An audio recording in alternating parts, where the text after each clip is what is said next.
100 years of movie and TV history. It looks like it's time to get this show on the road, you all. Take a look over to your right. That's our beautiful view of our studio lot down there. We're going to be heading right down over there. That's over 400 acres of territory we're going to be venturing through. So like I said, my name is Warren, and we have our driver here with us, you all. I am not driving. I'm sitting backwards. I'll be here. Our driver, his name is Diego. Everyone say, hey, Diego. Hey, Diego. Diego says, hey. And guess what? I'm Dr. Fred. I want to introduce to you all. He's the host of The Tonight Show, and that's my jam on NBC. It's the man, the myth, the legend, the Jimmy Fallon. Oh, hey there. You made it. Welcome to the Universal Studio Tour. I'm Jimmy Fallon. I'll be making sure that you get through this experience in one piece. You've got the very best guide. Warren. And the greatest driver. Diego. They're the best. I love them. Even though Warren owes me $5. Oh. I know you guys are excited to get on the tour, but first, a few safety rules. Forgot about that. Okay, you guys, we got some safety rules to go over. First, if you need guest assistance, or if you have a medical emergency, or if you drop something of value off the side of the tram, or have any sound or video issues, reach up and grab the red E-cord that runs along the center of the ceiling of the tram, and I'll be back to assist you as soon as it's safe to do so. Otherwise, during the entire tour, please stay seated and keep your arms and legs inside the vehicle at all times. Remember to use that red cord above your head if you need any assistance. The studio is private property, and if at any point during the tour you drop your phone or need to use the right rope, just pull that cord and remain seated. Please don't smoke at any time during the tour. And prepare because our tour today features loud noises, sudden tram movements, fire effects, and many water effects. You want to have your cameras out for great photo opportunities, but keep an eye on them so they don't get wet. And finally, for your safety and those around you, please do not use selfie sticks while you are on board. All right, you all, we are leaving the theme park behind and making our way down to the heart of the working studio. With 7 days a week, year-round, usually many talented people are working hard to give us amazing content like TV shows, reality competitions, music videos, commercials, and of course movies. Welcome to the Universal Timeline, you all. Universal Studios has made thousands upon thousands of those throughout the years, and these are just a few of our favorites to celebrate. Here in Los Angeles on 250 acres of land, and now we are roughly 400 acres, and we are still growing. More on that later though. As we make our way down here, take a look over to your right there, you will see Fire Station 51, and that is a real working fire station, you all, because Universal City is in fact a real city, and real cities need real fire stations. They keep us safe here. Universal City even has its own sheriff's office, and we have our own zip code, and we were even founded with a telegraph's office, a hospital, and a zoo. So, like I was saying, we're at 400 acres and still growing. That's because we're actually in the middle of a 5-year expansion project. And that's partially due to streaming services like Peacock and Netflix. There's just such a high demand for content right now. And when you have a high demand for content, you gotta have the space to make it. And that's why you may have noticed that construction as we make our way. And then as we make our way a bit further, over to your left here, you'll get a look at Soundstage 12. Soundstage 12 is our oldest and largest soundstage. It was built in 1929, and it is still amongst the top 10 largest soundstages in the entire world. So many productions have been filmed right inside of there. Scarface, starring Al Pacino, the iconic Say Hello to My Little Friend scene was filmed right in there. Also, the entire town of Whoville was made inside of Soundstage 12. The Voice used to film there. They now film over on our back lot on Soundstages 30 and 31. We'll be taking a look at that a little later on, you all. But for now, welcome to the front lot. The front lot is where we house many of our sound stages, dressing rooms, and offices. We typically have so many shows in production here at these sound stages. Over to your left here are Sound Stages 11 and 10. That's where Bel Air films. Bel Air is a dramatic reimagining of the 90s sitcom Fresh Prince of Bel Air. It stars Shabari Banks and Ali Sholatin. Can you just grab me a water when you can? So what it is, you put egg on the cheese. You put cheese on the eggs, on the cheese. That's right. Whoa, how many seats do you think are in there? I don't know, it's gotta be a lot. Man, we could probably fit the whole Bel Air cast and crew in there. You know, we gotta get one of these for the mansion. For sure. You're lucky for y'all, the Banks family mansion lives right here on the Universal lot. Right. Some of Bel Air's most pivotal scenes have been filmed right here. Jabari, what have been your most memorable moments? Oh, I don't know. I mean, there's so many to choose from. You know, I love the foyer set when Will first enters, and at that moment, his life changes forever. What about you? Well, the Bel Air Academy gym set is here too, and I remember you having to sit in that cold ice bath for hours. Oh, yeah. And that was really fun. I can't feel my toes. No, but seriously, my favorite part of this lot is the talented crew who put it all together, from hair, wardrobe, makeup, set design, props, and transportation. Transpo, yes. Yo, Transpo is the best. Yeah, they have the sweetest rides for us to play with. Actually, speaking of, if we're gonna get a ride like this, we better go talk to Transpo now and let these people get back to their tour. Yeah, that sounds good. Yeah. As long as I get to drive. Oh, not if I've got the keys. Oh, not for fun. Come on, man. Bel-Air is currently in its second season right now, streaming on Peacock. And like I said, they do a lot of filming over on Soundstages 11 and 10 that we just passed, but they also film a lot right over here on Soundstage 14, right here to your left. Soundstage 14 has been the home to so many productions like Jurassic Park. They shot scenes from that film right in there. And Back to the Future Part 2, Marty McFly's futuristic home was made over inside of Soundstage 14, and more recently it's been used for Superstore. I know it's hot in here, but let's have some patience for one another. Yeah, you know, the heat makes us all act. If your face stays where it is, it's gonna get punched. With Superstore, they could have went to any grocery store across the country and did filming, but they decided it's actually a lot easier if they build their own Superstore right here on our lot. Because in these sound stages, you're really able to cater the space to your production needs. You get to create any environment you need to for your production right here inside of these sound stages. So in Superstore, for example, they were able to make those aisles a lot larger for all the camera equipment to go through. And it's just little things like that that will be more of a hassle in a regular grocery store. So in production, you have 3 phases. You have a pre-production phase, and that's for everything that you have to do before filming. So you have to write your script, have to assemble your cast and crew, any scheduling and budgeting is all done in that phase. They can take years oftentimes. And then you have the production phase, which is just the filming part. Happens here at these sound stages, over on our backlot we'll check out in a bit. And then you have a post-production phase. That's for any editing, any special and visual effects you want to add to get ready for your premiere date. Speaking of premiere dates, are you all ready for our first celebrity sighting? Get ready. He's a little shy. Take a look over to your left here. It's Ted. He's toasting us because Ted is in fact getting his own show premiering on Peacock later this year. Cheers, Ted. Ted's series is going to be a prequel to the Ted movies. It's going to be set in early 90s Boston, and he's done filming all over our lot. He's filmed over on our Colonial Street and in our Metropolitan Test. We'll be checking out in a second. Ted is in his post-production stage of the process. He's already filmed this show, so I'm sure they're doing some editing and getting things ready for that premiere date later this year.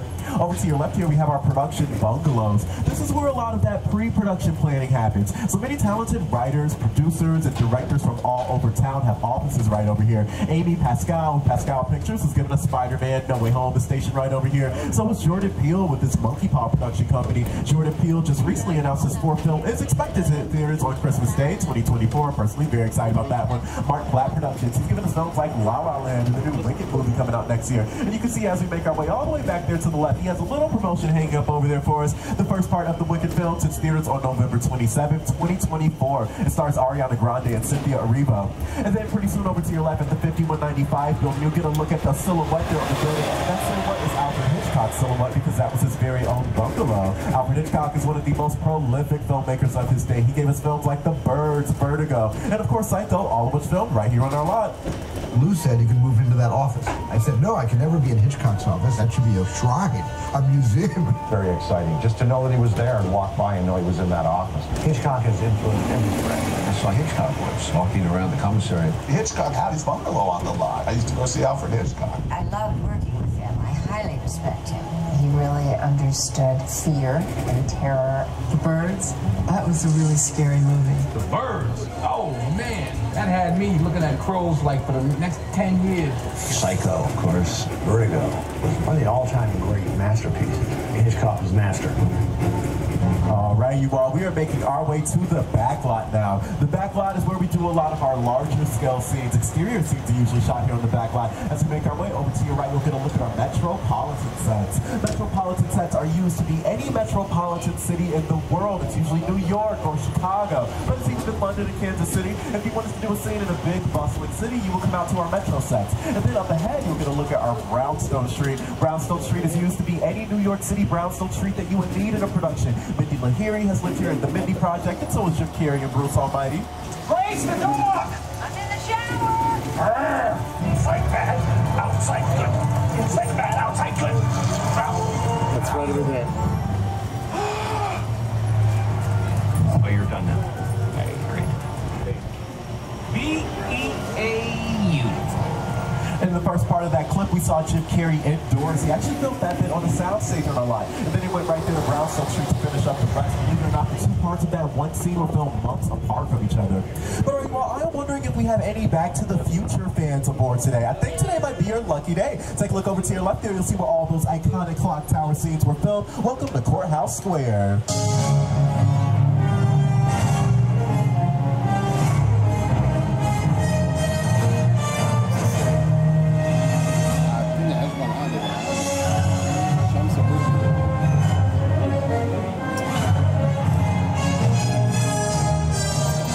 Can't quite see the clock because of the trees right now.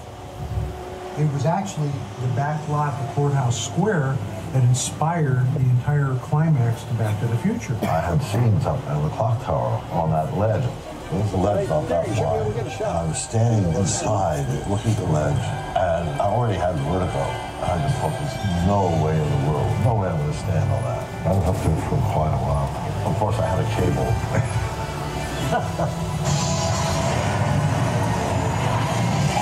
You all, are they here to tell you to prepare to take a trip across the country here on the studio tour today? Welcome to New York City. We are on our New York street, and let me tell you, New York is no stranger for my buddy Jimmy Fallon. Hey everyone, welcome to New York. I got my start right here in New York on Saturday Night Live. This is actually my old neighborhood.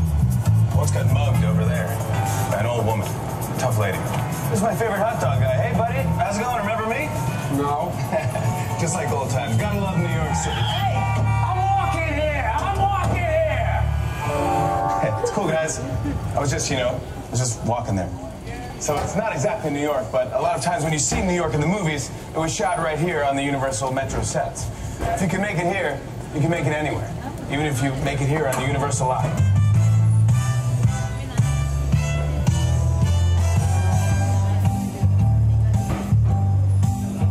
Our Metropolitan sets are usually closed a lot due to filming for American Ninja Warrior. They do a lot of their filming right here on New York Street. They set up those obstacle courses. It looks really cool when they start their filming at night. They start their filming at night because they don't want to film during the day because it can sort of impair the contestants' vision. With the sun beaming down on them, it can really tire them out. Speaking of the sun, as you can see, it's a beautiful sunny day right now. Let's say we had to do a nighttime scene. What they do is they take a huge black tarp and they put it on top of all of the buildings to see that it creates total darkness. But you know what, you all, we actually have to leave Metropolis behind because as you can see, we are making our way up to Skull Island. It's about to get really fun. Here's the director of King Kong, Peter Jackson, to tell you more about it. It's the original King Kong that made me want to direct movies. I saw that movie on TV when I was about 8 or 9 years old, and I wanted to become a filmmaker. I like films that just take you away from real life and sweep you up in adventure. Kong literally does that. I mean, you're on board the ship, you're sailing to a lost island, you're encountering monsters and creatures from prehistoric times. So I was thrilled when Universal invited me back to Skull Island. It was great to have you along for the ride. Now, we have created this 3D immersive experience, so you're going to have your glasses ready. Don't put them on yet, but just have them in your hand because we're about to return to Skull Island. All right, you all have some good news. It looks like King Kong's about ready for us. So let's make sure we're keeping everything inside the tram at all times, remaining seated, and make sure you're holding on to those personal items. It does get a little bumpy ahead. Welcome to Skull Island.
video 30 years ago, and has anything changed since then so far? I do not remember any of this. Oh, really? Okay, great. It's very beautiful. I love the hills. This is influenced by our friends at Weta FX. Weta FX just recently earned their 7th Academy Award this year for the visual effects work on Avatar, The Way of Water, and they've given us other films like Avengers 8, Black Panther 2, Lord of the Rings, Force of the King Kong. With a Project Titan Studio tour, the audience is in the middle of the environment. They're looking in all directions. There's creatures coming at them. They're seeing Kong from this side and T-Rexes from the other side. Working on a movie, we always know where the people are looking. They're looking straight ahead. They're looking at the shot that we're working on. Here you have to take into account that people are looking in all directions. Also, one of the things about this ride, unlike the movies that we're used to working on, there's no cuts because it's one giant shot. This tram that's driving along through Skull Island is where the camera's from. This ring represents where the screen is 10 meters away. We're really creating about 50 minutes of a feature film. That amount of visual information, that number of pixels, and presenting them to the audience, it's a hell of a ride.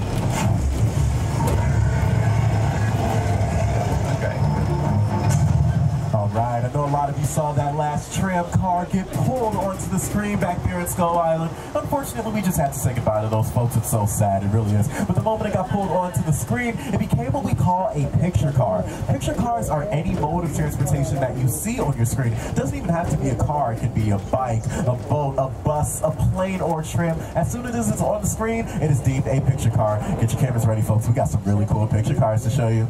Look out! Oh, yeah.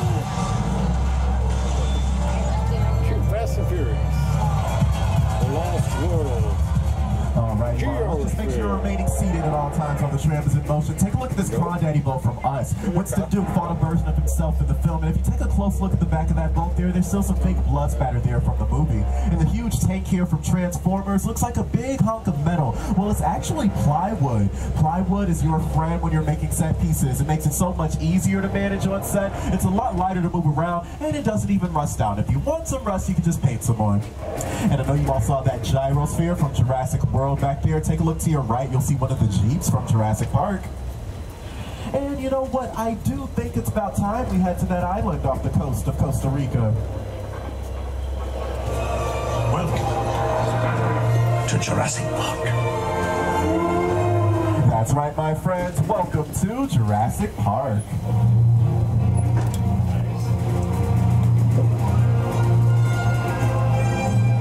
These are actual props and set pieces from Steven Spielberg's first trilogy of Jurassic Park films.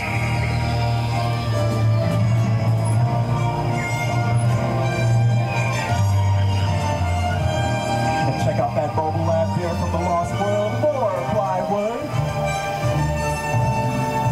Jurassic Park is one of the highest grossing films of all time. And Jurassic World, starring Chris Pratt and Bryce Dallas Howard, is Universal Studios' highest grossing film, earning over $1 billion at the box office. And you know what, you all, these cages are looking a little empty, so just keep an eye out for any dinosaurs that might have gotten up.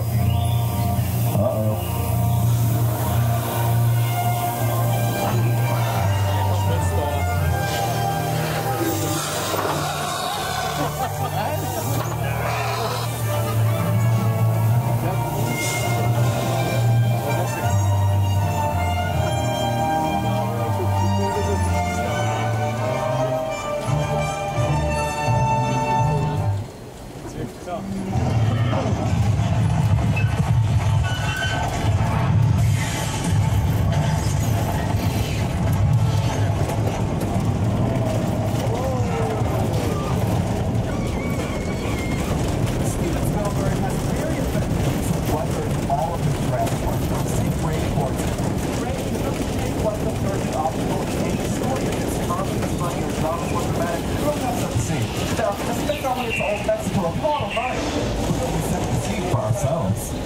you all. We're gonna make it rain. So, we got our thunder, we got our lightning. All we need is a little bit of rain, excuse me. Hey, you guys out there, can I get some rain, please? Thank you.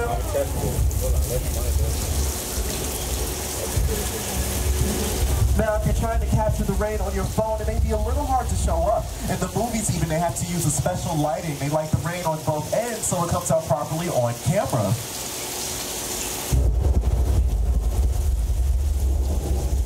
Yep, pretty cool. Alright, I think we've seen enough. Hey, you guys, can we cut the rain, please? Hey, you guys out there, can we cut the rain, please? Come on, don't embarrass me. Oh, that's weird. Oh, what's going on back there, you guys? What's up? Do you see something? If you see something, say something. What's going on back there? Whoa, okay. I was afraid this would happen. Everyone take cover. It looks like there's a flash flood.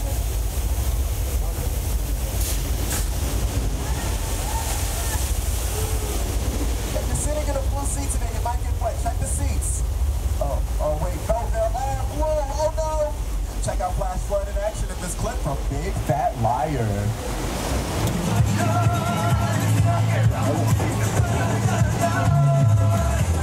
You can't outrun a wolf, kid! Yeah, we'll see about that. Hang on, funny folks!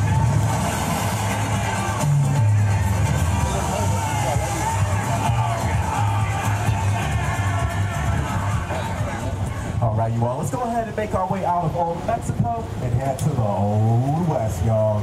Yeehaw! Welcome to 6 Points, Texas.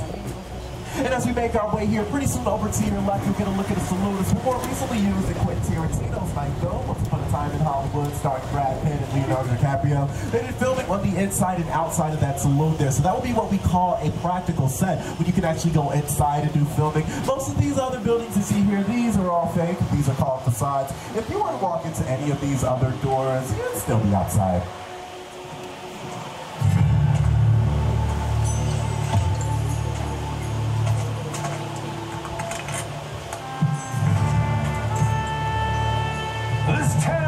Big enough for the both of us, Jimmy Fallon.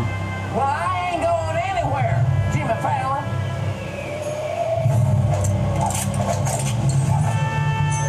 Now look here. Nice folks in this tram don't want no trouble. They just want to check out 6 Points, one of the oldest sets on the Universal lot. I hear this where John Wayne and Jimmy Stewart shot a few of their westerns. That's right. That's where I aim to shoot here. Looks like we got ourselves a Mexican standoff. Lucky shot. Now what say you mount up and get out of town while the getting good? All right. I'll see you again, Fallon. Oh, you can count on it, Fallon. Again. This is the beginning of a beautiful friendship. We just have to talk it out, that's all. And over to your left, as we turn the corner here, you'll get a look at Sound Stages 30 and 31. That's the new home of The Voice. The Voice is now in its 24th season, airing on NBC with coaches, let's see if I remember them all, Gwen Stefani, Reba McEntire, Niall Horan, and John Legend. And over on Sound Stages 32 and 33 next door, if you're familiar with Jordan Peele's latest film, Nope, that's when he shot that opening sequence. In fact, Danny Kaluuya and Keke Palmer were driving on this very street we're on right now doing a scene for the film. And over to your left here through these trees, you're going to look at a body of water. It's called Park Lake. Park Lake has been seen in ABC's Desperate Housewives, more recently in the revival of the Quantum Leap TV series, and in Hacks starring Gene Smart, but it's famously known for Creature from the Black Lagoon.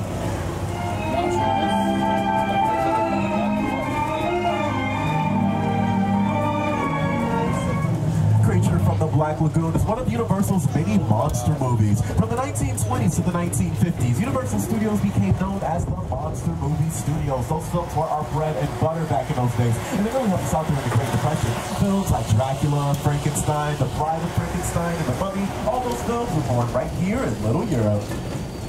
Welcome to Little Europe, you all. Some of you may know Little Europe to be Genovia from Princess Diaries 2, starring Anne Hathaway and Julie Andrews. And Rodgers and Hammerstein's Cinderella has also filmed here, starring Brandy and Whitney Houston. But more recently, you may know Little Europe to be The Good Place. You, Eleanor Shellstrop, are dead. Cool. This location, the afterlife, come on. I have never ever seen this. You're in the good place. I'm not supposed to be here. I can't risk going to the bad place. Well, maybe it's not all that bad. Hi there. How can I help you? What is the bad place like? Well, it doesn't sound awesome. And as we make our way here over to your right, you're going to look at a big open space here. This is called the Court of Miracles. Going back to those monster movies, so many of those films shot right there. Listen now, the monster. He's in the woods. Get out of that house. Raise all the men you can, lock the women indoors, and wait for me. I'm ready! Take your torches and go!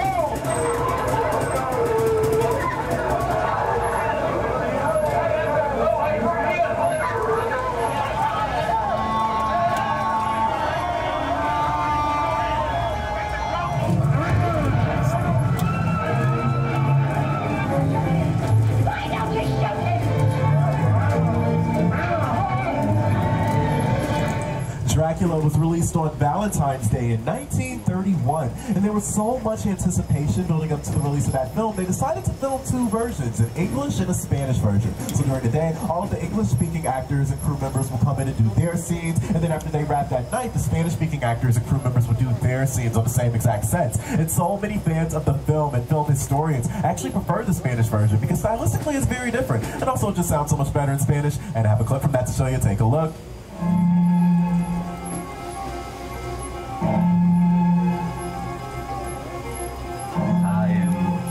Dracula. Soy Dracula.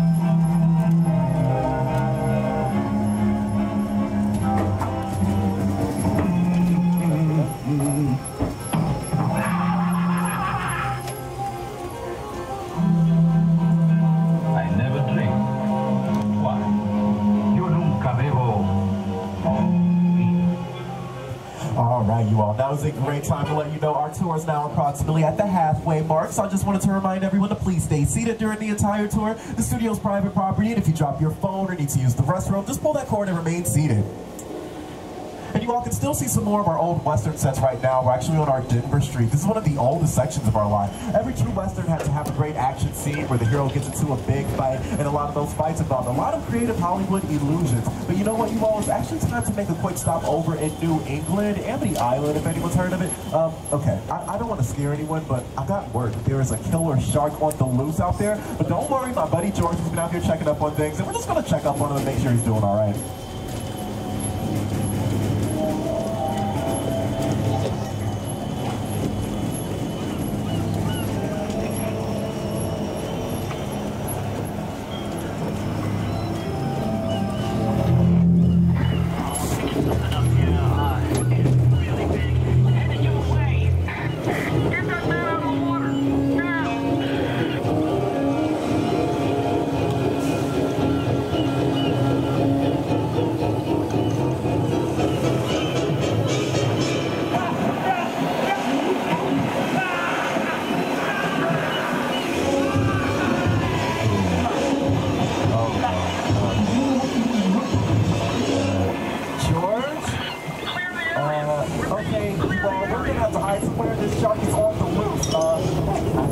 Let's hide behind these barrels of flammable gasoline. That's a good idea, right? What could possibly go wrong?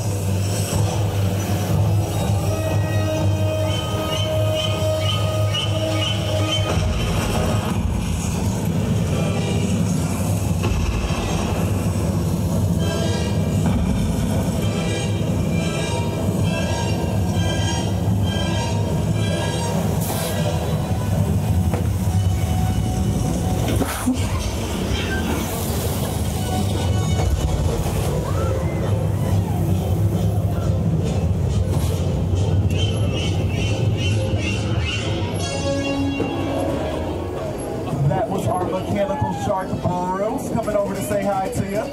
That is one of my favorite actors here on the lot. Our Mechanical Shark Bruce actually works, unlike the Mechanical Shark Bruce they tried to use on the set of Jaws. Here's Steven Spielberg to tell you more about that.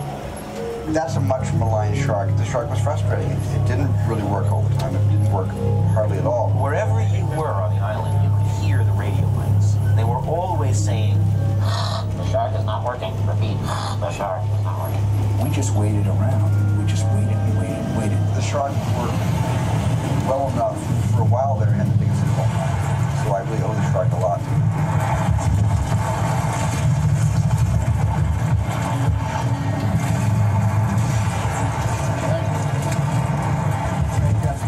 The much maligned shark Bruce just recently celebrated his 47th birthday.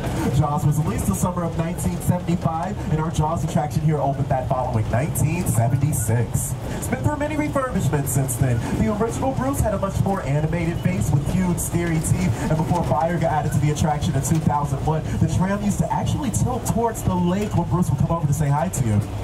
Let's leave all that behind, you all, and make our way up to suburbia, where we are free from killer shark attacks. Take a look over to your left there at Elm Street. The yellow house with the green roof has been used To Kill a Mockingbird as Boo Radley's house, and more recently, building for Key and Peele, and the Mindy Project's been done in Never Have I Ever, streaming on Netflix. Then take a look over to your right, you'll see our chicken ranch from the best little whorehouse in Texas, starring Dolly Parton, where she sung I Will Always Love You.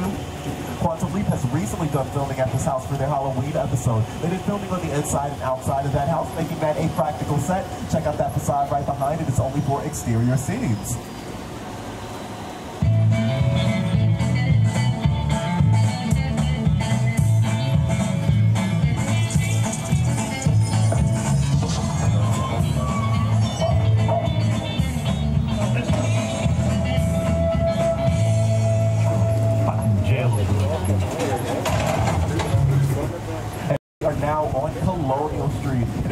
Desperate Housewives fans aboard today, welcome to Wisteria Lane. You can also catch Colonial Street and Never Have I Ever, streaming on Netflix right now. This is actually Davy's yellow house we're approaching over to your left, and it was Susan Meyer's house in Desperate Housewives. So, this looks like any old regular suburban neighborhood. I mean, you can live here on Colonial Street. You may want to. So I'm sure you're wondering to yourself, why not go to a suburban street anywhere else and do filming there? Well, like with our sound stages and our metropolitan sets, and anywhere on our lot. Remember, you're able to cater the space to your production needs. So we've had many productions come out here and do the craziest things. We have had houses blow up on this street. In the film Why Him, starring Bryan Cranston and James Franco, they had an entire helicopter land right here on Colonial Street. And we can even change out the seasons. We have had productions come in and put snow down in the middle of a hot summer's day. And that cul-de-sac right there was actually put in just for Desperate Housewives. If there is one thing everyone in suburbia can appreciate, it's a good neighbor.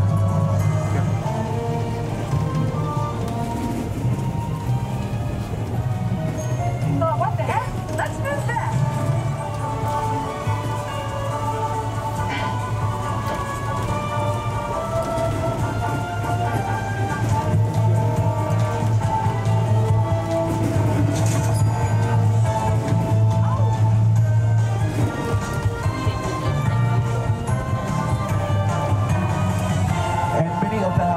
Colonial Street are very practical sets with functioning kitchens, living rooms, upstairs and downstairs. Just makes it so much easier so you don't have to go all the way to a soundstage. Well, some are just facades, just shells of houses like those over there to your left, just for exterior scenes.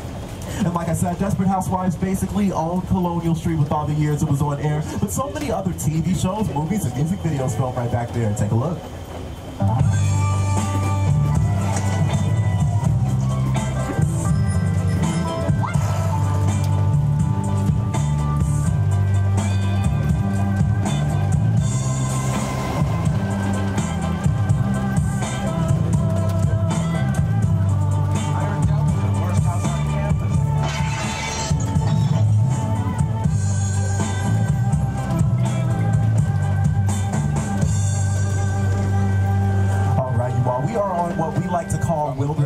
Because sometimes in a production, you just seem to look like you're in the middle of nowhere, and luckily you never have to travel too far off the lot for that. Fox's 911, starring Angela Bassett, they had an entire stretch limousine flipped over here on Wilderness Road. Now, if you remember, that limousine would be considered a picture car, and I love picture cars so much, I just got some more to show you. Check it out.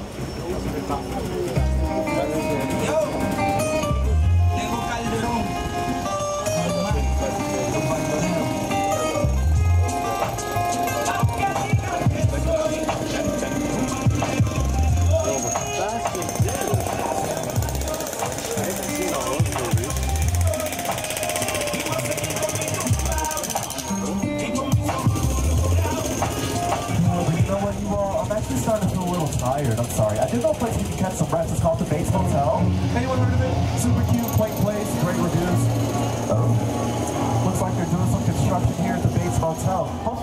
during Halloween Horror Nights to see what all this was about. We all go a little mad sometimes.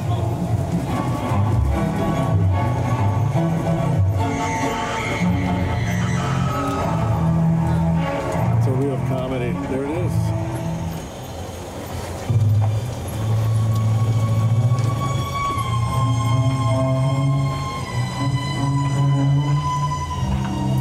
Check out that Psycho House. Oh, look, it's Norman. Hey, Norman, how you doing, buddy? Just brought, whoa, okay, that's a knife. That's a knife.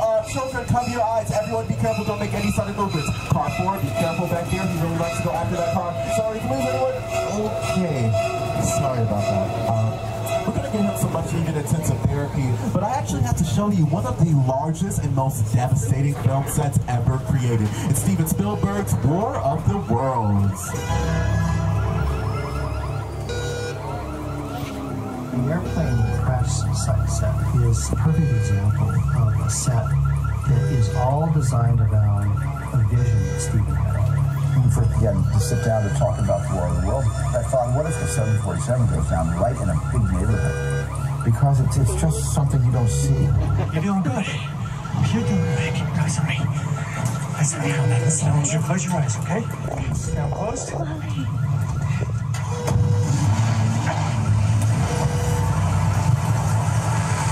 Robbie, get in. Get in.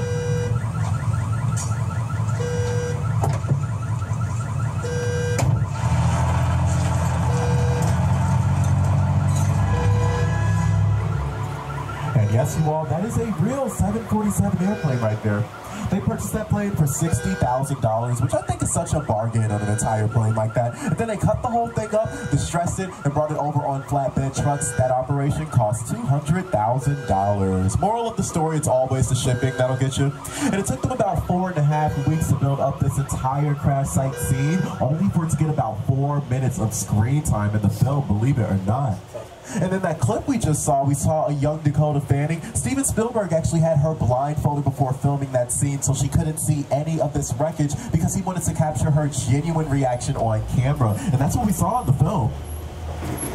And here at Universal, we are known for working with many talented filmmakers like Steven Spielberg. And more recently, Jordan Peele was giving us films like Get Out, Us, and his latest film, Nope, which is sort of an exploration into what a UFO attack might be like. What's up, Studio Tour? I'm Kiki Palmer from Jordan Peele's film, Nope. What's a bad miracle? Well, you'll have to see our movie to answer that one. Until then, I hope you enjoy your visit to Jupiter's Clay. Movie magic only happens when a team of collaborators, often in the hundreds, work together to take an impossible notion and bring it to life. This is Jupiter's Clay, a nostalgic, small-time Southern California amusement park owned by former child star Ricky Juke Park.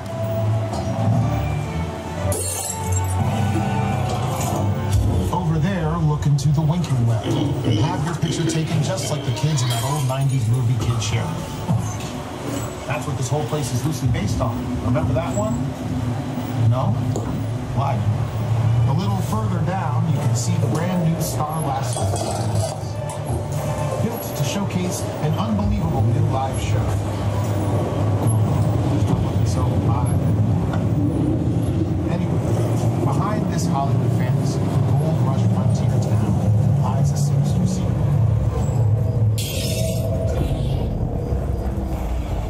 Welcome to the world of Nope.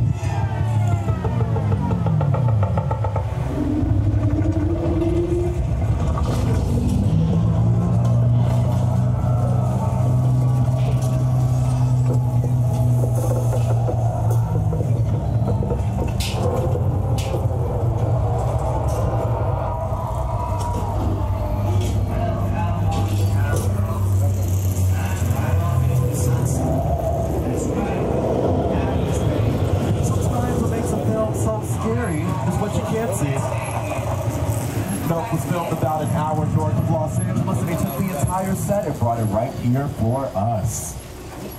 But all right, you all, we've had a lot of fun here on the studio tour today. We shared some laughs, had some great times together. Yeah, great. Well, now it's time to get serious. All right, listen up.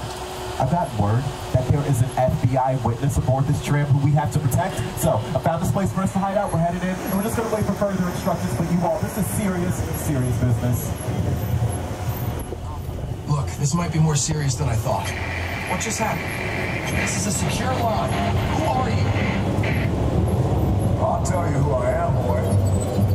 I'm the reason bad guys use a nightlight. I'm the reason the boogeyman begs his mama to look under his bed. And I'm the reason you just lost control of this whole operation. My name is Special Agent Luke Hobbs of the U.S. Diplomatic Security Service. And as of 16.9 seconds ago, I'm the man in charge.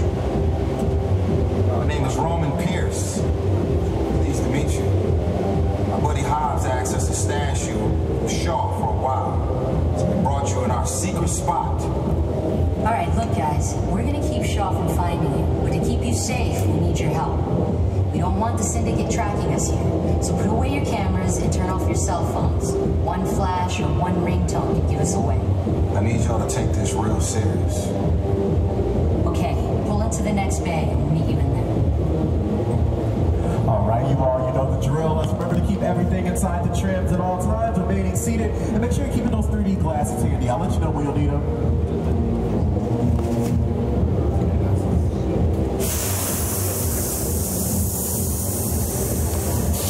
All right, let's do it.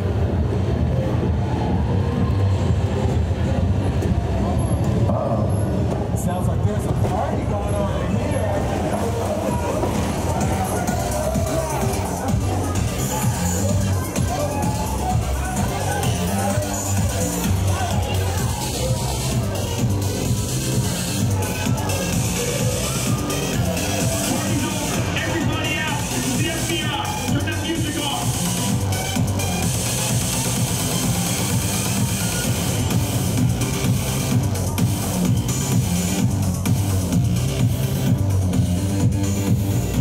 This is what we're doing. This is the race day after party. And where the other? Roman Pierce, FBI, don't move. Bill? That's right, party's over. You know how long I took to iron this shirt, man? I'm not. You're under arrest right now. Ladies, just back up a little bit. I got it. It's lightweight. First of all, I don't work for you. Oh, really? Well, tell me, Roman, who do you work for? We don't work for nobody. I suggest you clear out of here, otherwise we can't guarantee your safety. Guarantee my safety? I'm the one holding the gun. Yeah, but mine's a whole lot bigger than yours. Hobbs, escort this novice out. Let's go, Cookie Puss. You got an ugly suit on, man. It's cheap. Somebody out there really pissed off Shaw. It's gonna get ugly fast. Yeah, don't worry. Lucky for you, our whole family will protect you. Are you kidding me, Roman? You didn't shut off your phone, bro? I gotta call you back. I'm in the middle of this. See what I'm talking about? Call you back. Man. It was on vibrate. Shaw traced us. Hobbs can't hold him forever. Letty, Roman, we're up. Driver, move that vehicle. It's about to get real interesting. My Mona Lisa's all warmed up right next door. Roman, drop your truck. I need you and Lenny ready to roll.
My Mona Lisa got messed up a little bit, but it's all good. We got through it. Y'all held us down. Appreciate it.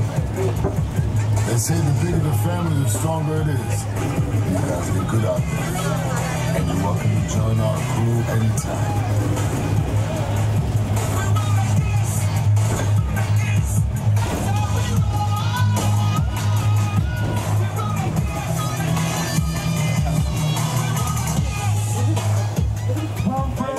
It's about time for me to get you back to the theme park. But I'm going to thank each and every one of you for joining us on the world-famous studio tour. To our pass holders, thank you so much for being with us today. If you aren't a pass holder, it's okay. You can head to the Universal box office to see how you can upgrade today's ticket to an annual pass so you can come back again and again and again. Also, make sure you download that Universal Studios Hollywood app. We can confirm the park just closed at 6 p.m. tonight. You can check on show times for Waterworld, wait times on rides and attractions, and get details from visiting Super Nintendo World.